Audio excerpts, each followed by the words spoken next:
특별한 은혜와 여러분들의 기도 가운데 잘 지내고 있습니다. 보시다시피 아주 멀쩡하게 잘 지내고 있습니다. 하나님께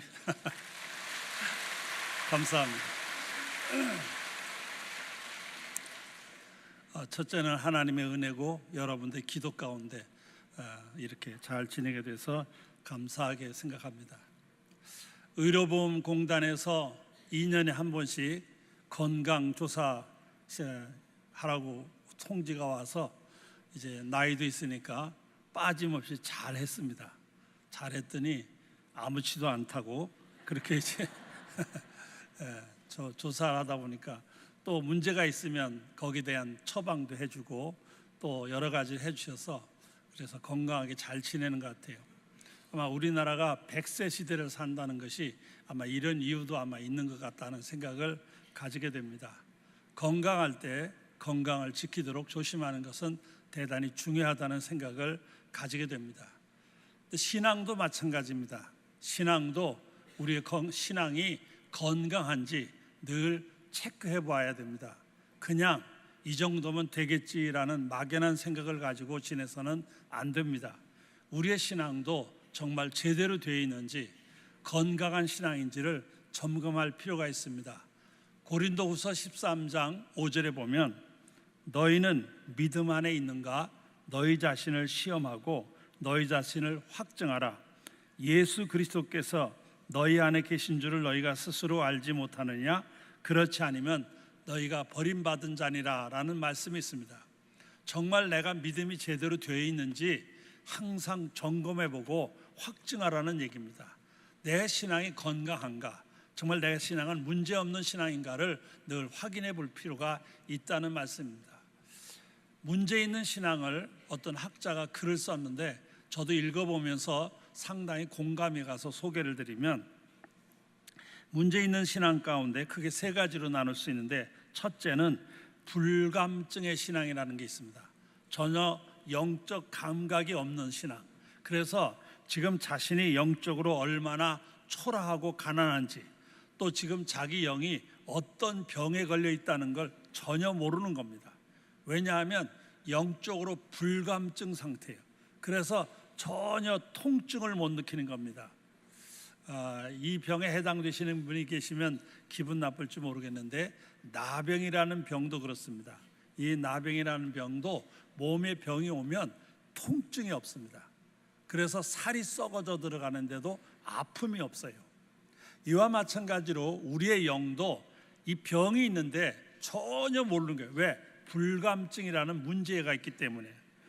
그래서 이런 사람들을 향해서 요한계시록 3장 17절에 내게 말하기를 나는 부자라 부요하여 부족한 것이 없다 하나 내 곤고한 것과 가련한 것과 가난한 것과 눈먼 것과 벌거벗은 것을 알지 못하도다.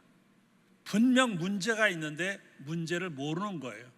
혹시 여러분도 내가 이런 문제가 있는 걸 모르지 않나 한번 되새겨 봐야 됩니다. 둘째 문제 있는 신앙은 미지근한 신앙입니다. 이 미지근한 신앙은 교회는 그런 대로 나옵니다. 그러나 확신이 없습니다. 확신이 없고 확신이 없다 보니까 열정이 없습니다. 열정이 없으니까 감격도 없습니다. 그러니까 이런 사람들은 전혀 미지근해서 교회 그냥 출석만 합니다. 그 마음에 확신도 없고 열심도 없고 감격도 없습니다. 그러니까 교회 나와도 멍하니 앉아서 시간만 보내는 것이지 말씀을 귀담아 들으려고 하질 않아요. 그래서 은혜의 세계를 모르는 것입니다.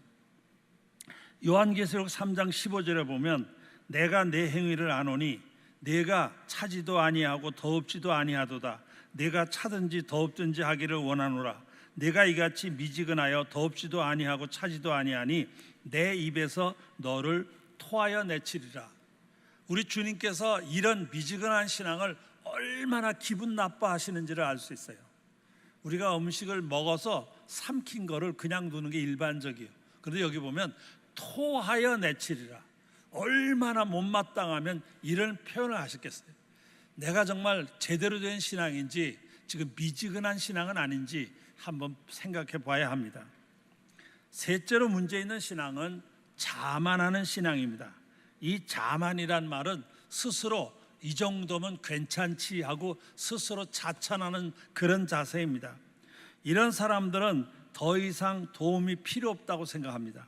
이런 사람은 더 이상 신앙의 훈련을 받지 않으려고 합니다. 자신의 신앙이 건강하고 괜찮다는 착각 속에 사는 사람들입니다. 비교적 오랫동안 교회 생활을 한 사람들이 이런 경우가 많이 있습니다. 또 교회 안에서 중직을 맡은 사람들 가운데 이런 사람이 많습니다. 일반 생활에서 비교적 신앙 안에 살면서 성공적인 삶을 살았다는 사람들 가운데 이런 자세를 가진 사람이 많이 있습니다. 이 자만하는 신앙을 가지게 되면 이건 누가 고쳐줄 수 없습니다. 그래서 고린도전서 10장 12절에 보면 그런즉 선줄로 생각하는 자는 넘어질까 조심하라 충고하는 말씀을 주고 있습니다. 여러분들이 정말 우리의 신앙이 어떤지 여러분 스스로를 한번 점검해 보시고, 혹시 나는 이렇게 문제 있는 신앙, 다시 말하면 불감증의 신앙이라든지 미지근한 신앙이라든지 자만한 신앙이라든지 어딘가 빠져 있어서 내 문제를 허덕이며 헤어나지 못하고 있지는 않나 한번 생각해 봐야 합니다. 오늘 봉독한 성경 말씀에 보면 나사로라는 사람이 등장합니다. 이 나사로의 사건을 설명하는 그 세 구절 속에서 저는 건강한 믿음을 위해서는 이 세 가지 요소가 우리에게도 있어야 되겠다 하는 생각이 있어서 건강한 신앙의 세 가지 요소라는 제목을 가지고 오늘 본문 말씀을 근거해서 함께 은혜를 받으려고 합니다. 오늘 말씀 그 9절에 보면 거기 이런 구절이 나옵니다. 유대인의 큰 무리가 예수께서 여기 계신 줄 알고 오니 이는 예수만 보기 위함이 아니요 죽은 자 가운데서 살리신 나사로도 보려 함이라. 여기 보면 나사로가 나오는데 그 나사로를 설명하기를 죽은 자 가운데서 살리신 나사로. 다시 말하면 이 나사로는 어떤 사람이냐? 죽은 사람이었어요. 죽어서 무덤에 묻힌 사람이었어요. 그런데 예수님이 오셔서 그를 살려서 무덤에서 건져낸 거예요. 예수를 만남으로 죽었던 그가 새 생명이 된 거예요. 다시 말하면 예수를 만남으로 전혀 다른 한 사람이 된 겁니다. 우리가 예수 믿고 믿음 안에 산다고 하면서도 우리가 예수를 만나서 이런 은혜 받은 체험이 있어야 돼요. 은혜 받은 체험이 없으면 우리의 신앙은 나약합니다. 언제 어디서 어떤 시험에 걸려 넘어질지 몰라요. 그렇기 때문에 우리도 예수 만나 은혜 받은 감동과 체험이 있어야 흔들림이 없는 신앙을 가질 수 있어요. 나사로가 예수가 오심으로 말미암아 죽었던 자리에서 다시 살아나 새 생명이 되는 이런 은혜를 받은 것처럼 여러분들도 예수를 만남으로 말미암아 여러분 안에 새로운 은혜의 감동과 새 역사를 체험해야 돼요. 원하기는 여러분 모두가 이런 은혜를 알고 이런 은혜를 체험한 귀한 믿음들이 되시기를 주님의 이름으로 축원합니다. 성경에 보면 이 사울이라는 사람이 있어요. 이 사울이라는 사람은 원래 율법주의자요, 예수 믿는 사람을 너무너무 싫어했어요. 기독교라는 것은 약간 사이비성이 있다고 생각을 해가지고 이 진리를 오도한다고 생각해서 예수 믿는 사람들을 잡아다가 감옥에 넣기도 하고 죽이는 일에도 앞장섰던 사람이에요. 그런데 이 사울이라는 사람이 변화가 일어났어요. 어떻게 변화가 일어나느냐? 예수를 위해서 자기 생명을 내놓는 사람으로 바뀌었어요. 예수 믿는 사람들 잡아다 죽이던 사람이 이제는 예수를 위해서 자기 생명을 내놓는 사람으로 완전히 바뀐 거예요. 정말 180도의 변화가 일어난 거예요. 이거는 설명이 안 되는 변화예요. 인간의 생각으로는 도저히 설명이 안 되는 변화예요. 그런데 어떻게 이런 변화가 일어나느냐? 사도행전 22장에 보면 이 사울이라는 사람이 그가 바뀌게 된 이유를 설명하는 거예요. 이 사람이 이스라엘 저 북서쪽에 가면 다메섹이라는 도시가 있는데 유대인들이 거기로 가가지고 거기서 예수 믿는 사람이 많다는 소식을 듣게 됐어요. 이 사울은 생각하기를 그 예수쟁이들을 잡아다가 죽이거나 감옥에 넣는 일을 해야 되겠다는 생각이 들어서 대제사장에게서 권한을 받아가지고 그 다메섹으로 가게 됐어요. 그런데 거의 다메섹에 가까이 갔을 때 갑자기 하늘에서 햇빛보다도 더 밝은 빛이 그에게 비친 거예요. 너무 놀래가지고 이 사울 일행이 땅에 엎드려졌습니다. 근데 그때 하늘에서 음성이 들리는 거예요. 사도행전 22장 7절에 보면 이런 말씀이 있어요. 사울아 사울아 내가 왜 나를 박해하느냐, 왜 나를 힘들게 하고 나를 괴롭히냐는 음성이 들리는 거예요. 너무 깜짝 놀라서 도대체 누가, 하늘에서 내게 말씀하는 분이 누구냐 하는 생각이 들어서 주님 누구시니까, 도대체 지금 나한테 말씀하는 당신이 누구냐고 물었어요. 그랬더니 8절에 보면 이렇게 음성이 들려요. 나는 내가 박해하는 나사렛 예수다. 그 음성을 듣는 순간 이 사울이 얼마나 놀라는지 몰라요. 왜냐하면 분명히 십자가에 죽었어요. 그리고 무덤에 묻었어요. 그런데 기독교인들은 그가 살아났다고 말할 때마다 이 사울은 저 미친놈들이라고 생각했어요. 오도한다, 진리를 왜곡시키는 사람들이라고 생각한 거예요. 그래서 잡아다 감옥에 넣고 죽이는 일에 앞장섰어요. 그런데 그 예수가 살아서 자기에게 말씀하는 거예요. 얼마나 놀랐는지 몰라요. 자기가 이제까지 경험한 잘못됐다는 걸 발견하게 된 거예요. 그 이후로부터 이 사람은 사울이라는 자기 옛날 이름을 버리고 바울이라는 새 이름을 가지게 된 거예요. 그리고는 그전에는 예수 믿는 사람을 잡아 죽이는 일에 앞장섰던 사람이 이제는 자신이 예수를 위하여 생명을 내놓는 사람이 된 거예요. 이 바울이 된 사울이 복음을 전하러 다닌다는 소식을 듣고 예루살렘에 있는 대제사장과 이 사람들이 큰일 난 거예요.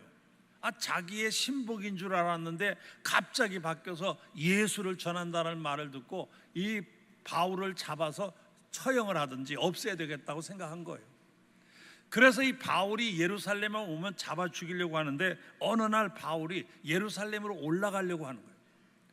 예루살렘으로 올라가기만 하면 이 바울은 잡혀 죽을 게 뻔하다 생각이 들어서 그 당시 가이사라에 있는 성도들이 바울에게 제발 올라가지 말라고, 당신 이번에 올라가면 잡혀 감옥에 들어가거나 아니면 죽을 거라고 만류하는 거예요. 만류하는 그 성도들에게 사도행전 21장 13절에 보면 바울이 이렇게 대답을 해요. 바울이 대답하되 여러분이 어찌하여 울어 내 마음을 상하게 하느냐, 나는 주 예수의 이름을 위하여 결박당할 뿐 아니라 예루살렘에서 죽을 것도 각오하였노라. 예수를 위해서라면 감옥에 들어가는 게 문제가 아니라 내가 죽을 것까지도 각오하고 산다, 이렇게 말하는 거예요. 예수를 믿는다면 그냥 두지 않고 잡아다가 감옥에 넣고 죽이던 사람이 이런 변화가 일어나는 거예요. 왜? 체험을 통해서, 은혜 받은 체험을 통해서 완전히 바뀌는 거예요. 체험을 하게 되면 신앙의 사람들은 의심이 변하여 확신의 사람이 돼요. 도전과 반항의 사람이 순종과 헌신의 사람으로 바뀌게 되는 거예요. 이런 은혜를 체험한다는 게 그렇게 중요한 거예요. 원하기는 여기 앉아있는 여러분 모두가 이 예수의 은혜를 체험함으로 말미암아 여러분 안에 건강한 믿음의 역사가 일어나기를 주님의 이름으로 축원합니다. 축원합니다. 두 번째로는 건강한 신앙을 가지기 위해서 어떻게 해야 되느냐? 항상 예수와 함께하는 삶을 살아야 합니다. 오늘 본문 말씀 10절에 보면 거기 이런 구절이 나옵니다.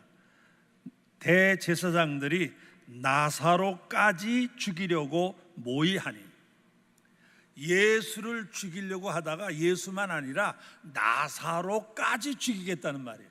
이 말이 무슨 말이냐면 예수를 미워하는 사람은 나사로도 미워하고 예수를 죽이려고 하는 사람은 나사로도 죽이려고 하는 거예요. 예수를 좋아하는 사람은 나사로도 좋아하고 예수를 따르는 사람은 나사로도 인정한다, 그 말이에요. 그러니까 이 나사로는 예수하고 분리돼서 생각되는 사람이 아니에요. 언제나 예수와 함께하는 사람. 예수가 있는 곳에 이 나사로도 있는 거예요. 예수가 하는 일에 나사로도 함께하는 거예요. 언제나 예수와 분리될 수 없는, 예수와 함께하는 사람이라는 것을 보여주는 거예요. 예수 그리스도를 자신의 구주로 고백하는 사람들은 이런 삶이 이루어져야 돼요. 언제나 예수와 함께하는 삶이에요. 예수를 떠날 수 없는 삶이에요. 여러분의 삶 가운데 언제나 예수와 함께 해야 돼요. 주일날 이 예배 시간만 예수와 함께하는 시간이 아니라 월요일도, 화요일도, 수요일도 모든 날 속에 교회당 안에서만 예수와 함께하는 게 아니라 일터에서, 가정에서, 내 삶의 모든 영역에 예수와 함께하는 삶을 살아야 되는 거예요. 이게 바로 건강한 믿음의 사람들이 갖는 신앙의 자세예요. 요한복음 15장 5절에 있는 말씀에 예수님께서 하신 말씀이요, 나는 포도나무여 너희는 가지라. 그가 내 안에 내가 그 안에 거하면 사람이 열매를 많이 맺나니 나를 떠나서는 너희가 아무것도 할 수 없습니다. 예수님은 포도나무고 우리는 그 가지와 같다, 그 말이에요. 가지가 거기 붙어 있으면 새순이 나오고 잎이 피고 꽃이 피고 열매가 주렁주렁 열리게 되는 거예요. 그런데 만약 이 가지가 잘라져서 원 뿌리에서 떠나게 되는 순간 말라 비틀어 죽어버리는 거예요. 안 되는 거예요. 다시 말하면 믿음의 사람들은 예수를 단 한순간도 떠나면 안 돼요. 언제나 예수와 함께하는 삶을 살아 예수와 한편이 돼서 예수와 같이 가야 돼요. 여러분의 삶의 모든 영역에 그리스도를 영접하고 언제나 예수와 함께하는 은혜의 삶이 이루어지기를 주님의 이름으로 축원합니다. 사도 바울은 이와 같은 것을 고백하면서 빌립보서 1장 20절 21절에 이렇게 고백합니다. 나의 간절한 기대와 소망을 따라 아무 일에든지 부끄러워하지 아니하고 지금도 전과 같이 온전히 담대하여 살든지 죽든지 내 몸에서 그리스도가 존귀하게 되게 하려 하나니 이는 내게 사는 것이 그리스도니 죽는 것도 유익함이라. 살아도 주와 함께, 죽어도 주와 함께, 내 삶의 모든 영역이 언제나 예수 그리스도와 함께하는 삶이기를 원하는 마음을 이렇게 고백하는 거예요. 진정한 믿음의 사람들은 언제나 예수와 함께하는 거예요. 어떤 장소든 어떤 때든 간에 언제나 예수와 함께하는 것, 이게 바로 건강한 믿음의 사람이 되는 비결이에요. 시인 마르코스 바르보사라고 하는 분의 글 가운데 이런 글이 있습니다. 오 거리를 쓰는 청소부여, 당신이 하나님 앞에서 거리를 쓰는 것은 곧 하늘나라의 마당을 쓸고 있는 것이다.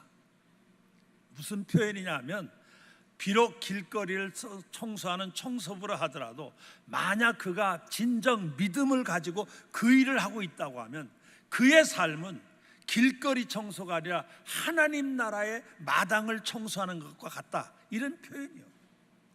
언제나 예수와 함께하는 삶, 그의 삶은 그가 어떤 상황에 살든지 간에 예수를 인정하고 예수와 함께하는 인생을 산다면 그를 통해서 하나님이 영광 받으시는 것이고 그를 통해서 놀라운 역사가 일어나게 된다는 사실입니다. 여러분의 삶에 언제나 예수를 인정하고 예수와 함께하는 아름다운 삶이 되시기를 주님의 이름으로 축원합니다. 세 번째로, 건강한 신앙의 세 번째 요소는 뭐냐면 언제 어디서나 예수를 드러내는 삶이 돼야 돼요. 예수를 증거하고 복음의 빛을 드러낼 수 있는 이런 사람이 된다는 게 중요해요. 오늘 말씀 그 본문으로 가면 본문 그 11절 말씀에 거기 이런 구절이 있어요. 나사로 때문에 많은 유대인이 가서 예수를 믿음이라라. 많은 유대인들이 예수를 믿게 됐는데 누구 때문에 예수를 믿게 됐느냐? 나사로 때문에 믿게 됐다, 그 말이에요. 이 나사로를 보니까 예수 믿어야 되겠다, 저 나사로가 하는 걸 보니까 나도 저런 예수를 믿어야 되겠다는 마음이 생긴 거예요. 그래서 여기 보니까 나사로 때문에 유대인들이 많이 예수를 믿게 됐다고 기록하고 있어요.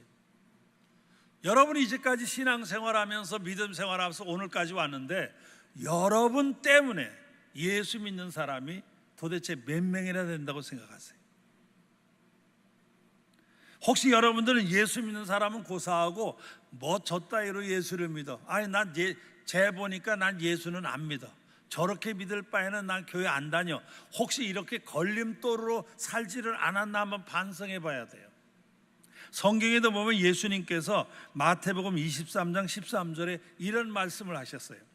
화 있을진저 외식하는 서기관들과 바리새인들이여, 너희는 천국문을 사람들 앞에서 닫고 너희도 들어가지 않고 들어가려 하는 자도 들어가지 못하게 하는도다. 자기도 안 들어가고 남도 못 들어가게 하는 거예요. 왜? 제대로 신앙생활을 하지 않다 보니까 다른 사람들에게 걸림돌이 되는 거예요. 걸림돌이. 예수를 믿고 싶고 신앙생활을 하고 싶은데, 아이고 저렇게 예수 믿는, 아유 그런 저 사람이 믿는 예수라면 난 안 믿겠다고, 그렇게 되는 수가 있어요.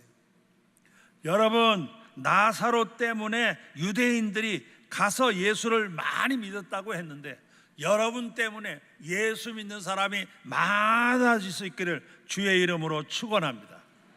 분명 성경은 믿음으로 사는 사람, 은혜하는 사람, 사는 사람들은 예수를 증거하고 드러내는 사람이 되어야 하는 거예요.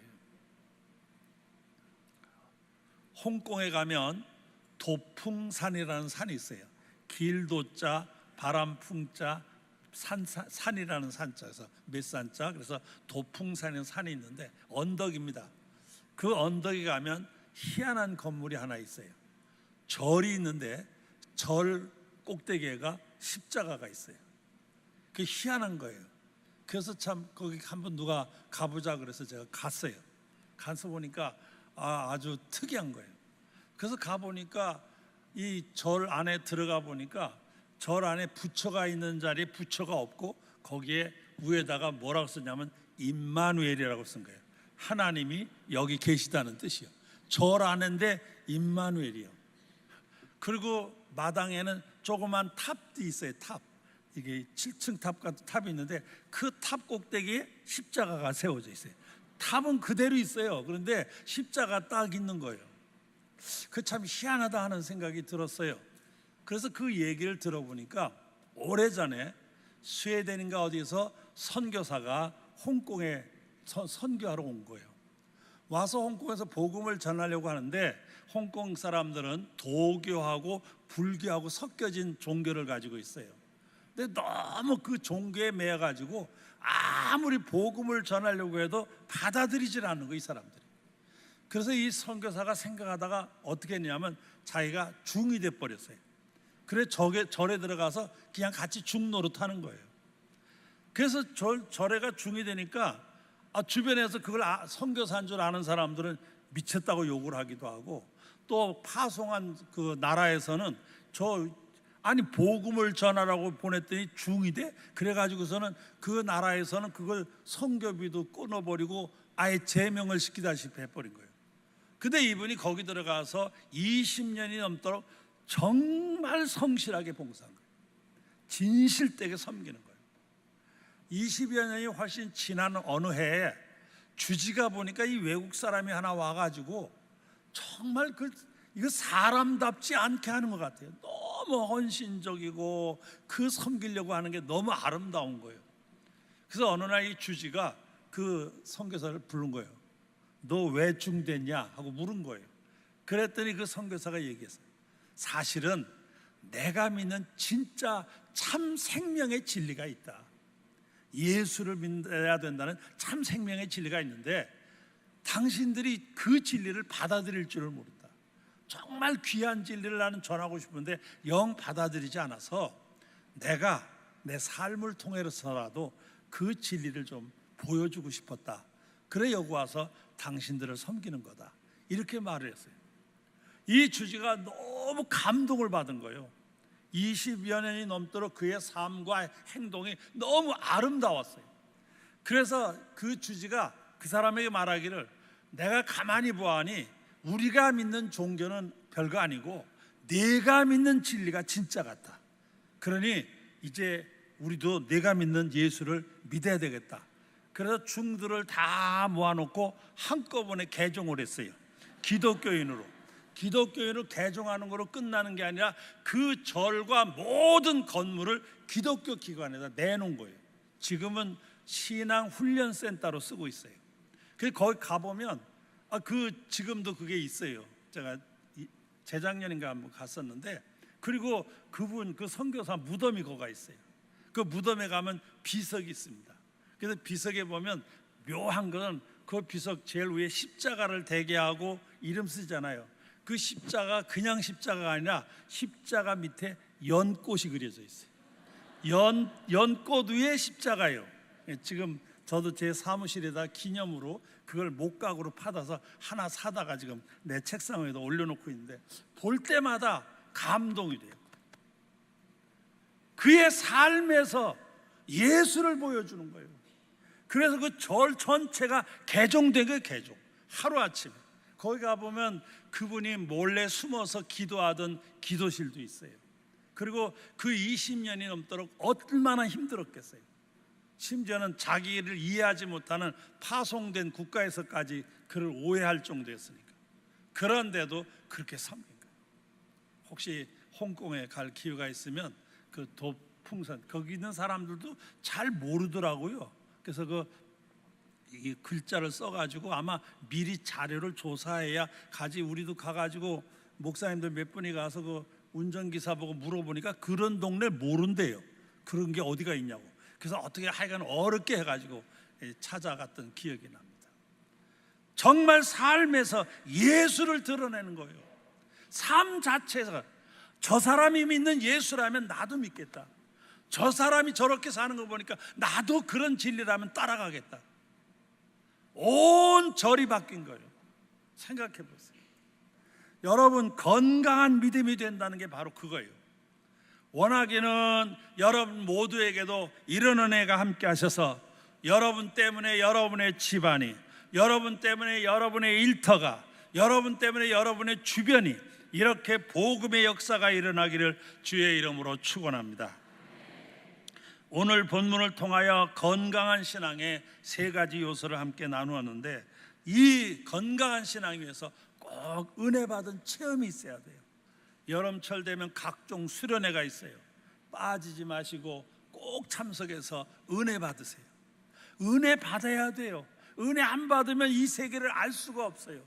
은혜 받아야, 내가 은혜를 받아야 건강한 믿음의 세계를 알 수가 있어요.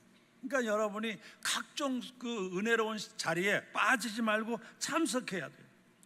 뿐만 아니라 항상 여러분의 삶에 언제나 예수와 함께 해야 돼요. 언제나 예수를 내 삶의 영역에 같이 해서 예수와 함께하는 삶을 살아야 돼요. 뿐만 아니라 여러분의 삶을 통하여 많은 사람들에게 예수를 드러내야 돼요. 복음의 증인이 돼야 돼요. 원하기는 오늘 말씀 꼭 기억하셔서 이 나사로처럼 여러분의 삶을 통하여 놀라운 하나님의 역사가 함께 하시기를 주님의 이름으로 축원합니다.